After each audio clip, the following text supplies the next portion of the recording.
अक्सर आजकल के छात्र नौजवान यह सवाल पूछते हैं कि स्वामी जी हमें विज्ञान पढ़ना चाहिए या धर्मशास्त्र। मैं यही कहता हूँ कि दोनों पढ़ना चाहिए।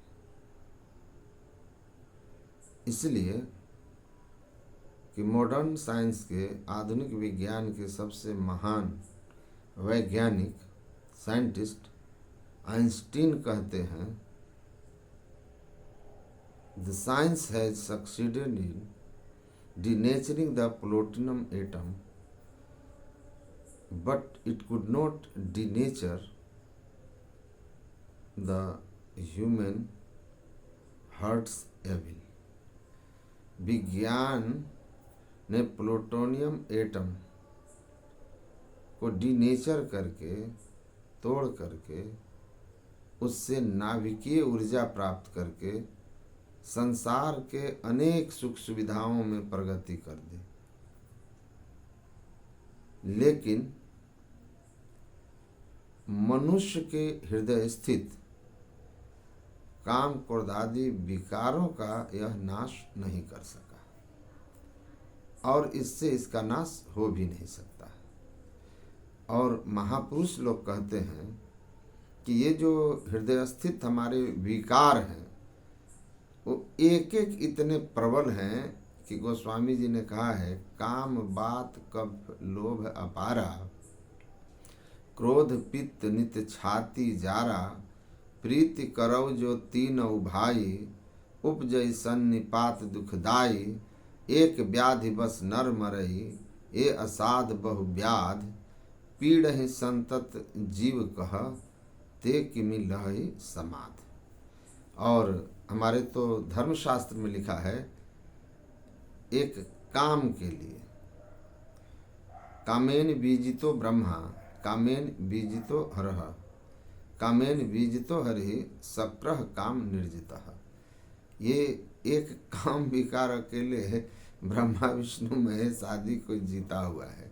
और धर्म ग्रंथों को जब आप पढ़ेंगे तो उनमें ऐसी ऐसी बातें आई है जो हमारे पूज्य देवी देवताओं को परेशान विकारों ने जो किया है कि वह कहना मर्यादा के विपरीत होगा। इंद्र की कथा तो आप जानते हैं, अहिल्या और इंद्र।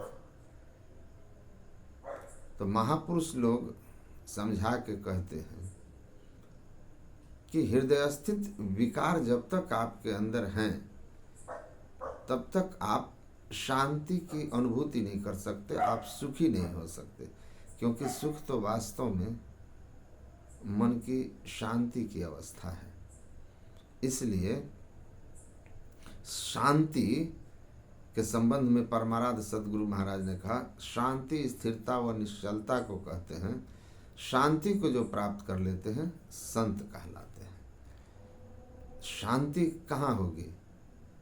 परमाराध्य ने बड़ा सहज समझाया कि एक ऐसे हृदय की कामना करो, एक ऐसे व्यक्ति की कामना करो जिसके हृदय में काम क्रोध लोभ मोह मद मात्सर्य ईर्ष्या द्वेष किसी भी प्रकार का कोई हलचल ना हो, कोई विकार न उठता हो। वो कैसा प्रशांत हृदय होगा, कैसा आनंदमय हृदय होगा, कैसा सुखद हृदय अनुभूति होगी उस क्षण की। और यह हृदय की पवित्रता कैसे आएगी? इसके लिए एक ही उपाय है। संत शांति को प्राप्त करते हैं कब? जब सट विकार जित अनग अकामा, अचल अकिंचन सुचि सुखधामा। जब वो सट विकार काम क्रोध लोभ मोह मद सर्ज आदि को जीत लेते हैं, अचल हो जाते हैं, पाप उनको छू नहीं पाता है, वे अपने आप में सुख के धाम होते हैं। दुनिया में अनेक तरह के धामों का आपने नाम सुना है, 4 धाम, फिर जगन्नाथ धाम, बद्रीनाथ धाम, केदार धाम, लेकिन सुख का धाम आपने कहीं नहीं सुना।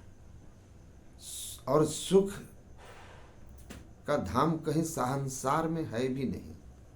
सुख का धाम तो केवल विकार मुक्त हृदय है, और जो विकार मुक्त हृदय वाले हो गए वे अपने आप में सुख के धाम है। आत्मन्य आत्मनः तुष्टः तस्य प्रज्ञा प्रतिष्ठिता। भगवान कृष्ण कहते हैं अपनी आत्मा में ही आप संतुष्ट हुआ महापुरुष।